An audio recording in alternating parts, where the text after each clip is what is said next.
Sígueme, sígueme, dice el Señor. Déjalo todo, yo soy tu heredad, yo te sostendré, dice el Señor. Dios bendiga a cada uno de ustedes. Como siempre es un gozo, un privilegio poder compartir con ustedes la palabra del Señor. Y le agradecemos de todo corazón, la iglesia le agradece de todo corazón que usted esté conectados con nosotros, que pueda recibir esta palabra y no solamente recibirla, sino que pueda compartirla. No se quede con el pan guardado, comparta, ¿por qué? Porque estamos en los tiempos finales, tiempos de hambre. Usted dirá, bueno, hay mucha comida. Materialmente podemos disfrutar de deliciosos platillos, pero espiritualmente hay hambre. Hambre de la verdad, del Evangelio de nuestro Señor Jesucristo, sin adulterarlo, tal como está escrito en la palabra del Señor, sin ponerle ni quitarle. Y yo le agradezco que usted comparta el pan de vida, y va a ser de mucha bendición para usted al compartir, porque estamos muy bendecidos cuando damos. Dice que más bienaventurada cosa es dar que recibir. Entonces usted recibe y es bendecido, y al compartir es doblemente bienaventurado. Nos iniciamos ya en el último verso, mejor dicho, el verso 18, y digo el último porque es donde nos habla de la muerte y sepultura del rey Manasés, que lo vimos la semana pasada, pero siempre me quedo en una parte de introducción para continuar el estudio. Y aquí vemos que durmió Manasés, en el capítulo 21, verso 18, durmió Manasés con sus padres y fue sepultado en el huerto de su casa, en el huerto de Usa.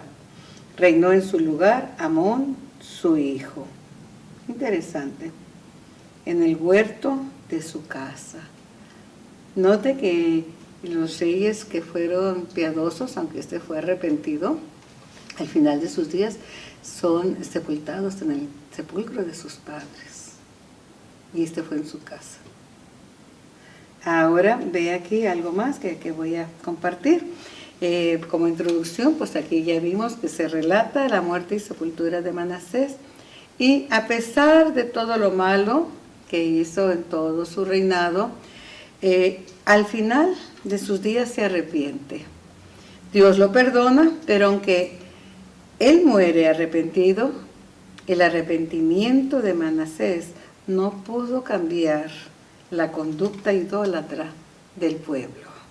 El daño ya estaba hecho. Y en su lugar reinó Amón a la edad de 22 años, un reinado que duró solamente 2 años en Jerusalén. ¿Y qué podemos decir de Amón? Nada bueno. En esos 2 años, él no hizo absolutamente nada bueno ante los ojos del Señor. Aquí no hay nada que relatar del tiempo de su gobierno. Hizo lo que hicieron los reyes de Israel, del reino del norte, lo malo ante los ojos de Jehová, como lo había hecho su padre Manasés antes de su arrepentimiento. En el verso 19, y así continuamos, de 20 años era Amón cuando comenzó a reinar, y él reinó 2 años en Jerusalén. El nombre de su madre fue Mesulemet, hija de Jarús de Jotba. E hizo lo malo, aquí está el verso 20, e hizo lo malo ante los ojos de Jehová, como había hecho Manasés su padre.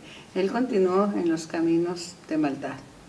A pesar de que vio el arrepentimiento de su padre, esto, pues no sé qué pensó, lo vamos a ver más adelante, cuál fue la actitud de él, pero vemos que hizo lo malo.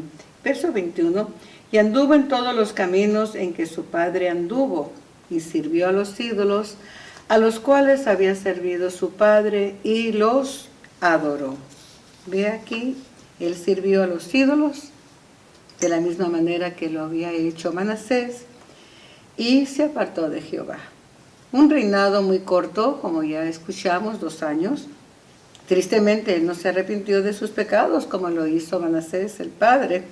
Lo más triste para nosotros, y esto es lo más triste para todos, que nos puede pasar como padres, es que nuestros hijos sean influenciados por nuestra mala manera de vivir y mueran sin arrepentimiento.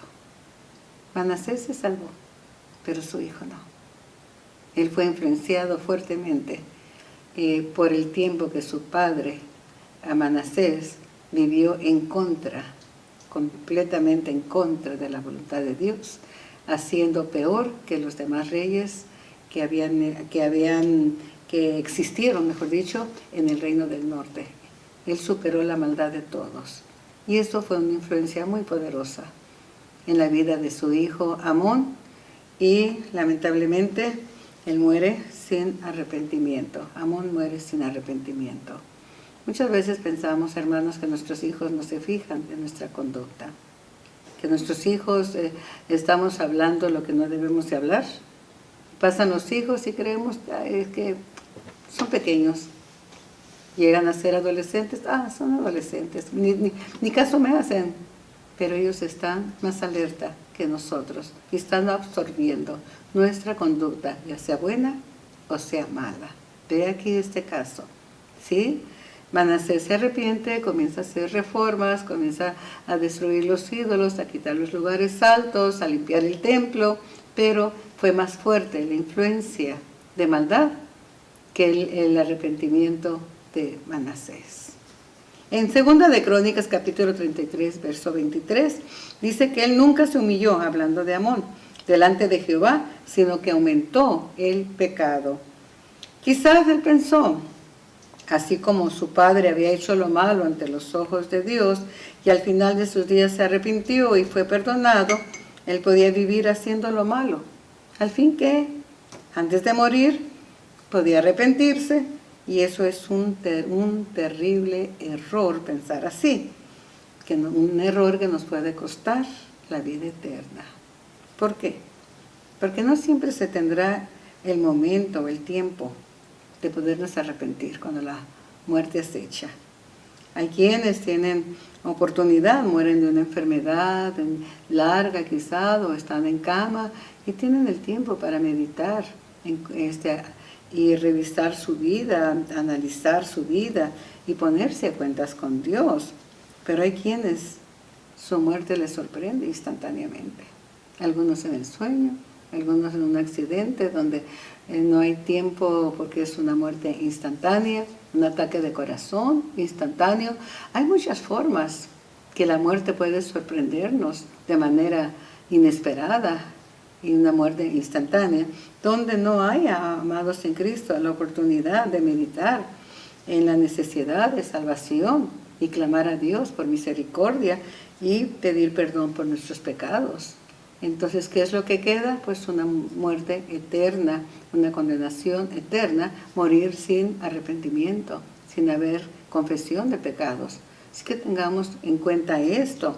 Isaías 1:16 dice, venid, estemos a cuenta. Sí, quiero leérselos. Isaías capítulo 1. En el verso 16 dice, lavaos y limpiaos, quitad la iniquidad de vuestras obras de delante de mis ojos. Dejad de hacer lo malo. Es la invitación del Señor, que siempre está ahí con el pecador, siempre está ahí con nosotros cuando pecamos, está ahí haciéndonos la invitación de que nos lavemos. Podemos lavarnos a través de la sangre del Cordero, a través de la salvación. Él puede borrar nuestro pecado. Por lo tanto, dice, aprended y hacer el bien. Buscad el juicio, restituid el agravio. Y muchas veces, como lo he explicado varias veces, nosotros decimos, oh Señor, sí, perdóname mi pecado, perdóname de haber ofendido al hermano, perdóname lo mal que me comporté y que he hecho sufrir a esta persona. Y ya dice, ay, el Señor me perdonó. Sí, pero dice el Señor, restituir. Hiciste daño, ve a restituir. Queremos nosotros recibir el perdón y por nuestra maldad tan fácilmente, como ya pasó, pues ya pedí perdón, y seguir en lo mismo. Eso es un engaño. Así no perdona el Señor. Él perdona cuando hay un genuino arrepentimiento. Por eso dice, aprended a hacer el bien, buscad el juicio, porque el Señor es justicia, ¿ok? Yo tengo que presentarme delante de Él, Señor, yo pequé, tú me has perdonado, pero hay justicia, yo tengo que restituir. Usted comete una infracción y usted está bien arrepentido. Sí, sí, pues hasta le puedes decir al policía, estoy arrepentido, sí, toma tu boleta, tienes que pagar. ¿Y qué hay del juez justo? Hay que restituir, hacer justicia, y hay que hacer justicia también al huérfano, a los desamparados, amparada a la viuda, al que verdaderamente tiene necesidad, a ese tenemos que amparar. Y luego dice el Señor, vení luego. Dice Jehová, y estemos a cuentas.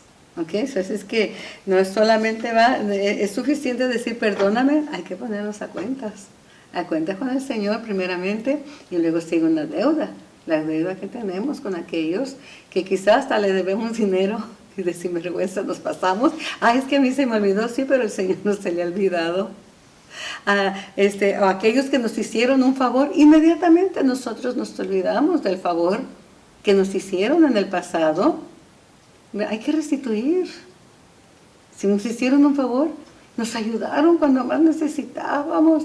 Fueron los únicos que nos tendieron la mano, pero ya cuando se engrandecieron, y lo mismo se hace con el Señor.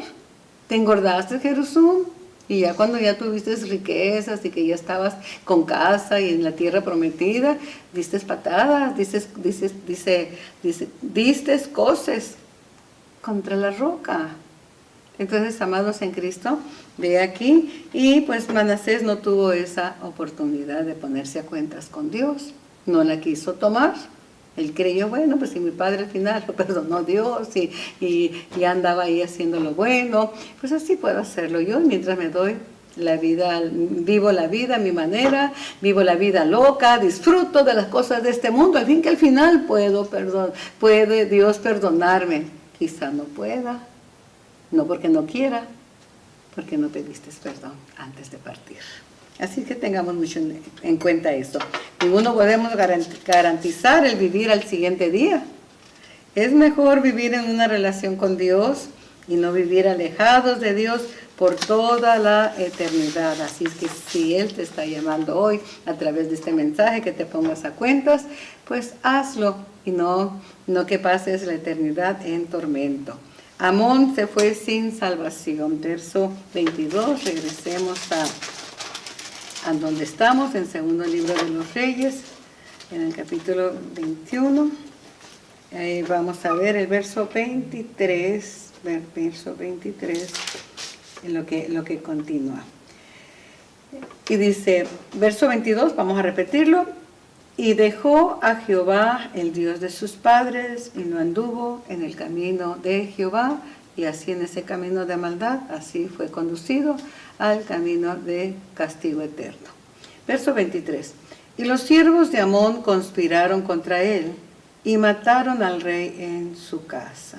Vea la muerte tremenda de él. Por eso le digo, no caminó, pues caminó al lugar de juicio eterno.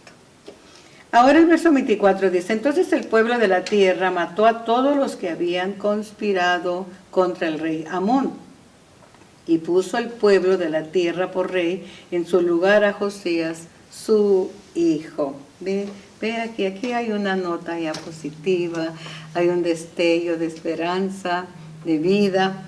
Los siervos de Amón conspiraron contra él y lo mataron, sí, acabaron con la vida de Amón. Y esto de conspirar contra el rey, pues era algo normal en Israel.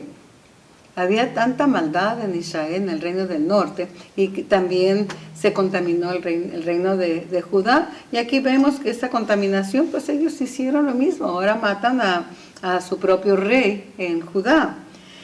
Porque es como le repito, era una costumbre de maldad ya del que habían sobrepasado los límites, que mataban a su propio gobernante, a su propio rey. Dice, al limitar los pecados de Israel tuvieron la misma paga por causa de su pecado.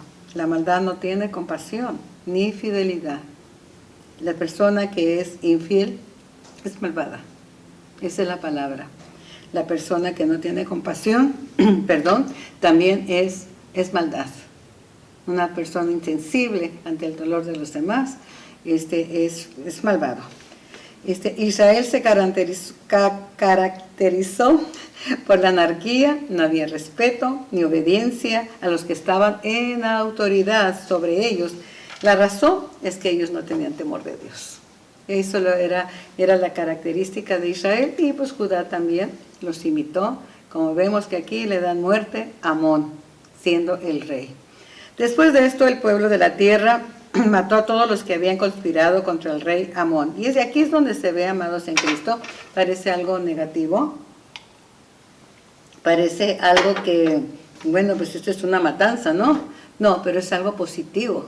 ¿Por qué? ¿Por qué es positivo? Porque ya este es un buen inicio, ya que con este acto vemos un destello de esperanza, de un cambio, donde la justicia, porque ellos hicieron justicia a favor de su rey.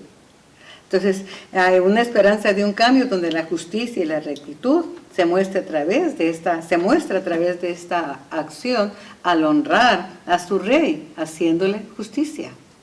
Mira, amados en Cristo, parece, bueno, esto es una matanza entre ellos. No. Hicieron justicia a su rey.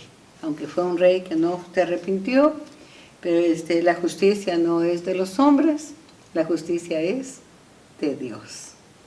Por 50 años Dios le dio los líderes que merecían a Judá. Líderes que no anduvieron en los caminos de David, sino que anduvieron en los caminos de Jeroboam, que fue el que inició la maldad en el reino de Israel. Pero al hacer justicia al rey Amón, volvió el temor de Dios, y Dios le está un mejor rey. Ve aquí que si tenemos malos gobernantes y criticamos los malos gobernantes, no es porque los gobernantes, no podemos culpar a los gobernantes. Dios lo permite por una razón, porque el pueblo se ha inclinado a la maldad. Entonces Dios da lo que merecemos. Vea, cuando estuvo el régimen de Castro, todos, pues todo mundo, todos los que estábamos a favor o en contra, mejor dicho, del comunismo, pues todas las demás naciones, todo, pues se hablaba todo malo acerca de ese régimen, ¿no? Porque no es bueno, no sé cómo usted lo vea, cada quien tiene su propia opinión, pero ¿por qué Dios permitió un régimen tan largo? ¿Por qué? Hubo mucho exilio, hubo mucho de todo, mucha escasez. Yo tuve una amiga cristiana muy linda, ella, que vino de Cuba, y yo escuchaba todo lo que relataba, y pues todo el dolor y todo el rencor y todo el odio que tenían ante la persona de Castro. Pero ¿qué había en Cuba? Idolatría, hechicería, brujería, ocultismo. Entonces, ¿qué me dice esto? Lo que estamos viendo en este estudio, que Dios da lo que el pueblo merece. ¿Se da cuenta? Entonces, pero ahora Dios les da, ya después con este acto de justicia, de honra, porque aunque nosotros no podemos juzgar a los gobernantes, al contrario, dice la Escritura que oremos por ellos. Usted y yo no podemos deshonrar a nuestros líderes, porque nosotros no somos los jueces.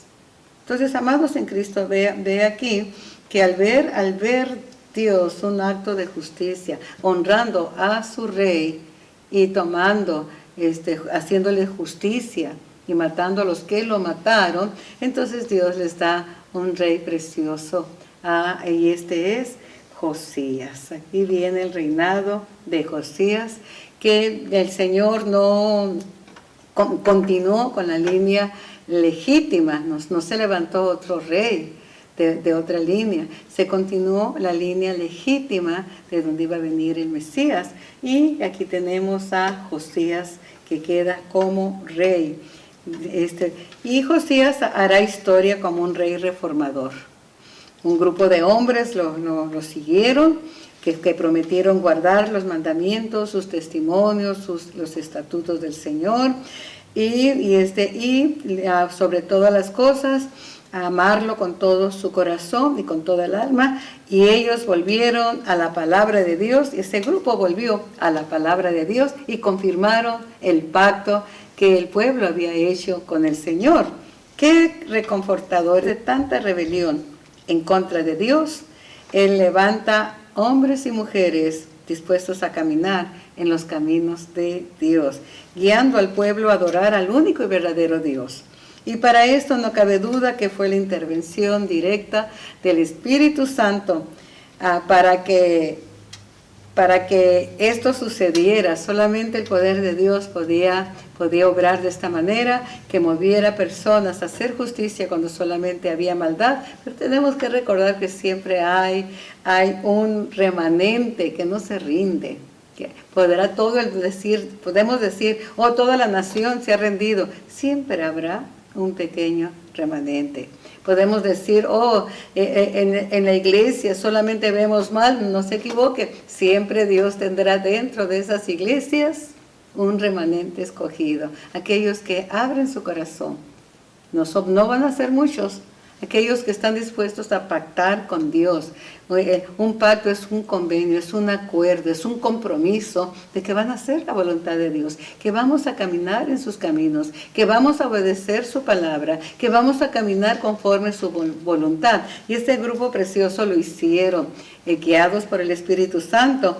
Y amados en Cristo, mi oración es que el Señor en estos días de apostasía, de rebelión, de tanta anarquía, que en su santa voluntad nos dé el Señor el privilegio de que veamos la lluvia tardía, el mover del Espíritu Santo en medio de tanta maldad, de tanto falso que hay en estos tiempos, y sobre todo de tanto engaño, de tanta apostasía, que el Espíritu Santo nos llene, que seamos privilegiados. Oremos que seamos parte de esa pequeña manada que habla el Señor Jesús, que no va a ser muchos, pequeña manada, la que les va a dar el reino. ¿Se da cuenta que no van a ser muchos?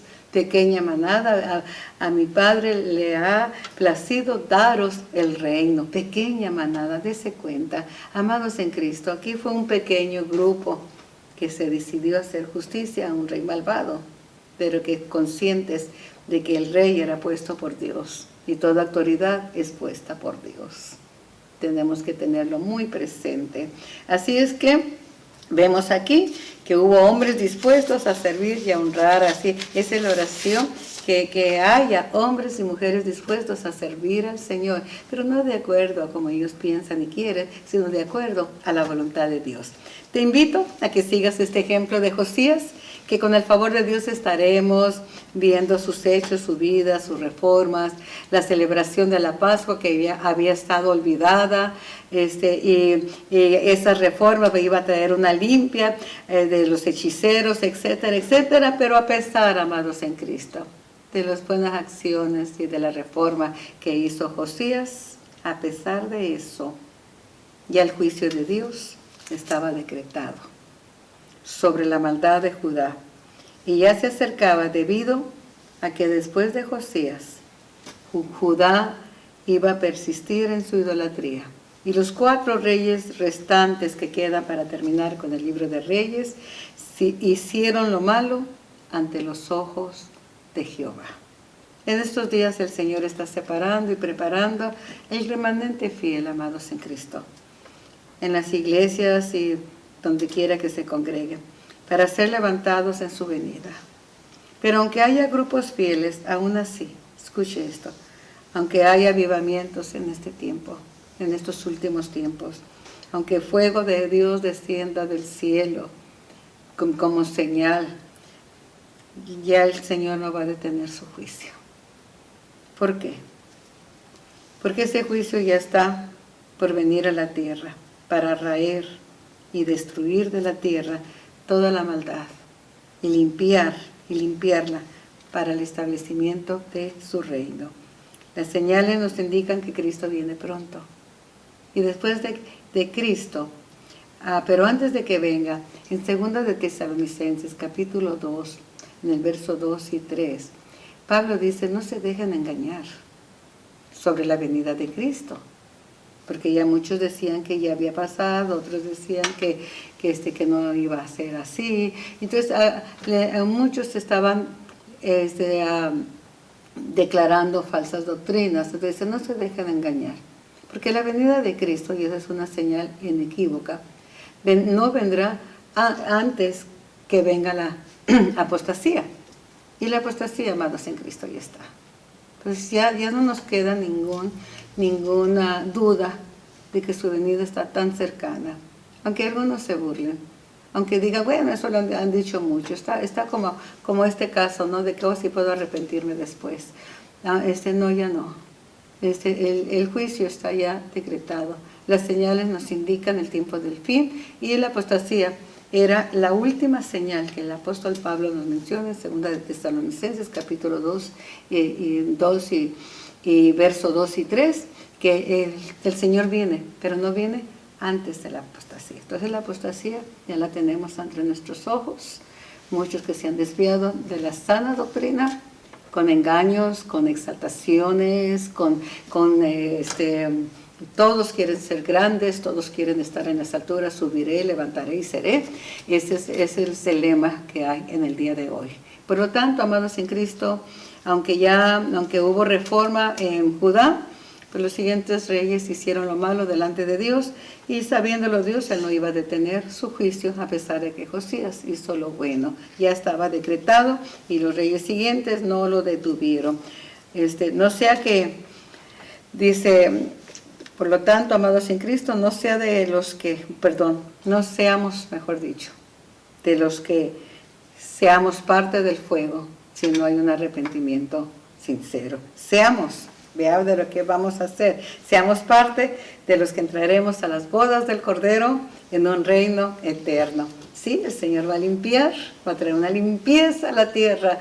Después que la iglesia haya subido, que la novia haya celebrado las bodas del Cordero, habrá una limpieza tremenda en la tierra, porque el Señor vendrá después de 7 años, vendrá con sus ejércitos, con la esposa, con los que celebraron la boda, y los que celebremos la boda, vendrá, pero para poner su pie aquí en la tierra y establecer su reino milenial, la tierra tiene que ser purificada, y será purificada en fuego. Así es que, amados en Cristo, Dios le bendiga abundantemente, y estemos confiados, seguros, bajo las alas del Altísimo, caminando bajo su cobertura, caminando con el Señor Jesús en obediencia sobre todas las cosas, que sin obediencia nadie verá el reino del Señor.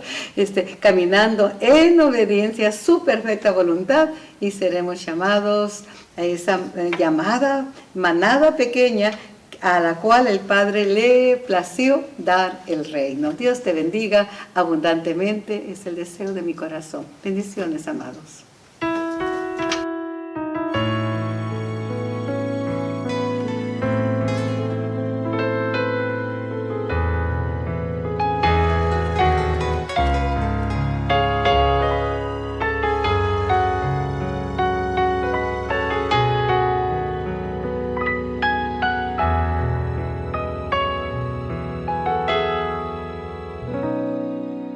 Como las flores tienen su tiempo, que ahora nacen y mañana ya no están. Así es el hombre en esta vida, porque sus días contados son. Pero el que tiene la vida en Cristo, jamás su alma dejará de ser, porque aunque muerta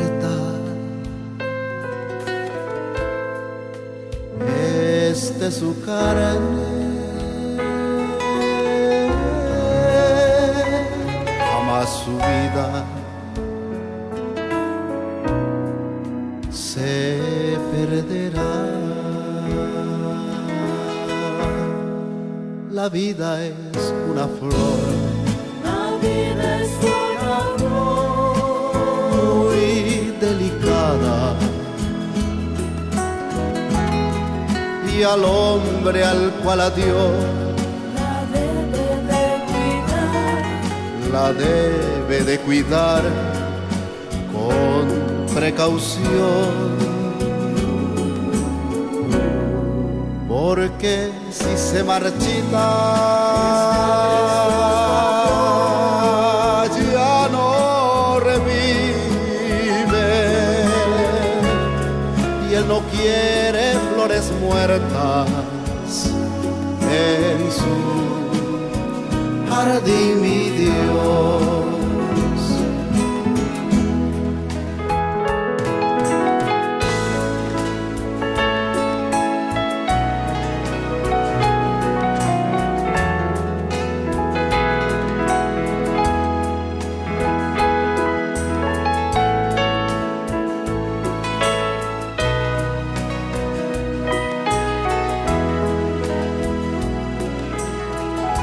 Dios hizo al hombre jardín hermoso, su obra perfecta, Él la llamó, que le sirviera y le adorara.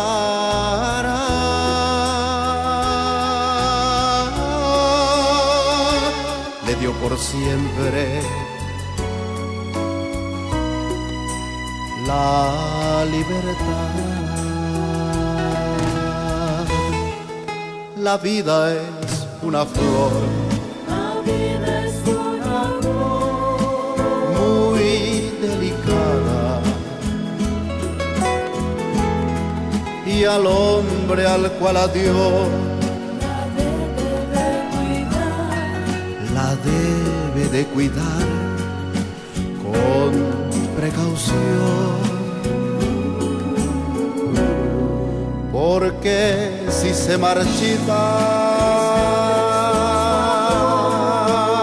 ya no revive, y él no quiere flores muertas en su jardín, mi Dios. No quiere flores muertas en su jardín, mi Dios.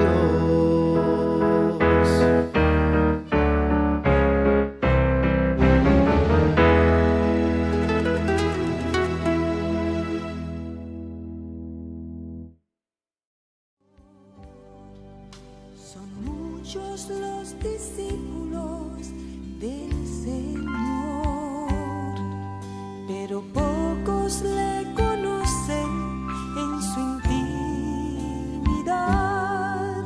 Son aquellos